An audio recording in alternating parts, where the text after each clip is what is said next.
talking to her one day. And we talking about the campaign, what she need to do, and Kenn, should I be doing this and that? And then I hear her, she was like, yeah, I know you following me. I'm like, who is she talking to?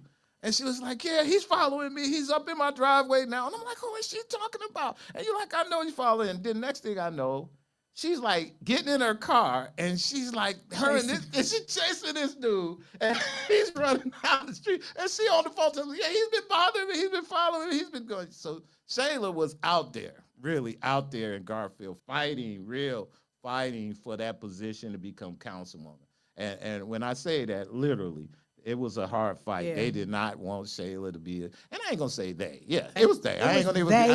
It was they. They people was giving her a hard time about being councilwoman out there. And they were doing all, like she said, the guys were coming up in her property. They were following her. They were doing a lot of crazy stuff out there. So I understand that. And you took that to run for council, what, 2 times, right? Yep, 2 times. You won the second time. I won the second time. Won the second time, became councilwoman out there. What did you learn when you became councilwoman? After all of that and you got into there, what did you finally learn, like, when you got there?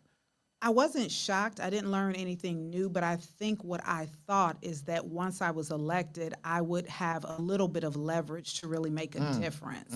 And I still wasn't accepted. Although if I'm being 100% honest, because we on a podcast, right? Yeah. I was the most qualified, sounds like Kamala Harris, the most qualified, the most equipped, and the most committed to the people to be in that space. Yet because of my gender, and my race, I was not valued by those people. And time again, everything that I tried to do, they intentionally pushed back on. Back to the story of you talking about, and I totally forgot you were on the phone with me when that happened. Right. This guy was about 87 years old.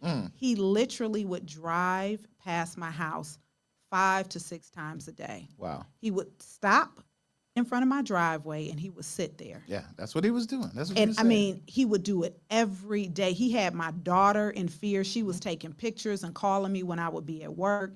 And finally, I just said, first of all, to know me is to know that I don't really back down from a whole lot of stuff. Like, I may look a certain way, but I'm going to give it to you. Like, that's who I am, right? I'm not really afraid of a lot of things. And I think my father taught me that I can't be. Right. As a Black woman, I have to go for it and I have to fight for it. And so I wasn't afraid of him. I didn't even think. I jumped in my car, backed out of my driveway. I went flying down the street and I pulled up on him because I hadn't caught him yet. Right.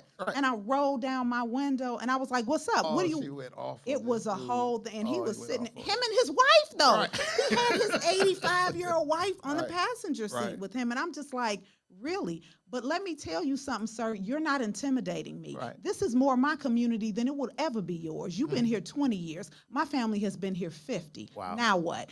Because there's this whole thing about if you were a native to Garfield, if you were born from here and they were from here. But you're an outsider then, if that's Right. the case. Right. I'm here. I ain't going nowhere. And I'm not backing down from this fight. And the fight is to make sure that my people are being represented. Because when I look at our council, at that time, there was not one woman on council, Right. Black or white.